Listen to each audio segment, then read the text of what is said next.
This might be the weirdest story yet, the most interesting story yet. On Futurama, if you're here in the West and you watch Futurama, by the way, highly underrated show. There's been, I think, one or two references in Futurama to like the self deletion booth. Here's a picture of it, right? Here. You might have seen it, I think he meets Bender in one of those, to be honest, if I remember correctly. 25 cents. You can, self delete. And this has always been something, it's kind of a heavy topic. To me, ultimately it's it's your decision. It's people who are religious, they have opinions on it. I would rather, because I'm not in a position to judge somebody for doing something like this. What I will say is I would rather people stay and fight and try to make things better. But I realize that in some cases, if you have like a terminal illness or something like that, and, other situations like, where you may want to control things instead of, having the longest, most, a grueling path to the end. Well, there is now a machine that can be controlled by blinking your eyes that is legal. It is literally a self-deletion capsule that you get in, press a button, and end your life. Now, in Switzerland, it is not illegal, from what I understand, to take your own life, which, I'm conflicted. I think people want to do this kind of thing. It's your life to take or not. But this is what's interesting. It's literally called a self-deletion machine. A coffin-shaped capsule that allows occupants to end themselves has passed legal review in Switzerland, according to its creators. The Sarco machine can be operated from the inside, conceivably, just by blinking if the person suffers from locked-in syndrome, and works by reducing the oxygen level in the pod to below a critical level. The process takes less than a minute, and the passing occurs through hypoxia and hypocapnia, which is intended to allow a person to pass relatively peacefully and painlessly. Now, this assisted process is in fact legal in Switzerland, and roughly 1,300 people used the services last year. Both firms used ingestible liquid to induce a deep coma within 2 to 5 minutes, followed by passing. The new pod is the creation of Dr. Philip Nitschke, dubbed Dr. Death, who serves as a director of a nonprofit organization, Exit International.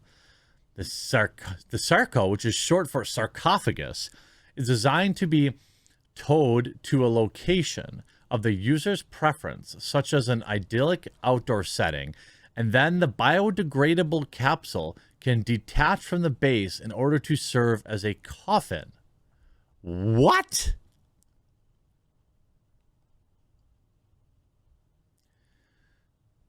Now, he's faced opposition from opponents of euthanasia, in part due to the method used. Gas may never be an acceptable method for this. Some have even said that it's just a glorified chamber. He's also drawn criticism due to its futuristic design, which some say glamorizes it, as well as corresponding virtual reality app that allows people to experience their own virtual passing. The VR experience was displayed in Westerkerk Church in Amsterdam at 2019 Funeral Expo, prompting worries from the church's board. Westerkerk will never support people by offering equipment promoted by them. We seriously wonder if this contributes to a thorough and careful discussion around the issue. Only 2 Sarco prototypes currently exist, but the Exit International is 3D printed of a third machine that hopes to be ready for operation in Switzerland later this year. There are no legal issues at all, and the discussions are ongoing with various groups in Switzerland with a view to provide the capsule for assisted ending. What? I mean, I guess if there's ever going to be this type of thing, 2021 would be the year.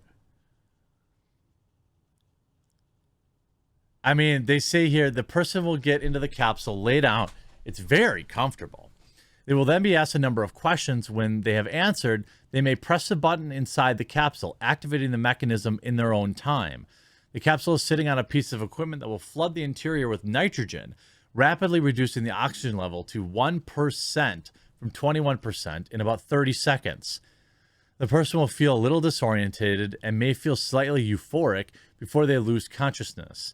Then passing takes place through hypoxia and hypnocapnia, oxygen and carbon dioxide deprivation, respectively. There's no panic, no choking feeling in environment. Okay.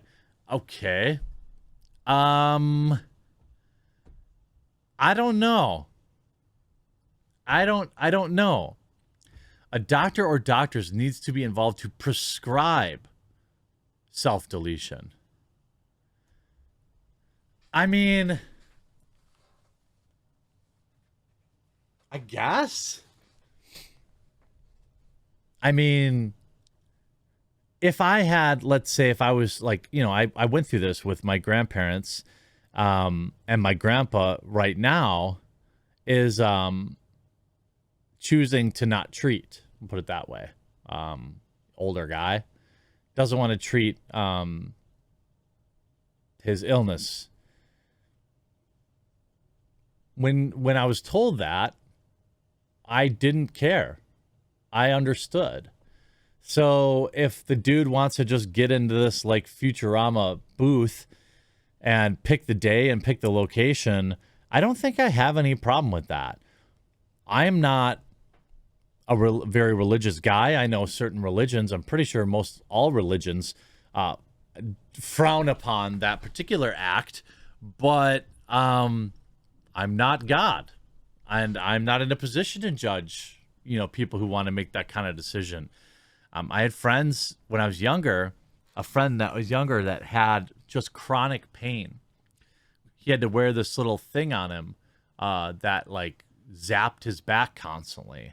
I don't know if it's to prevent spasms or he was in constant pain. Well, he ended up, of course, hanging from the rafters in his parents' basement because he just couldn't take the pain anymore.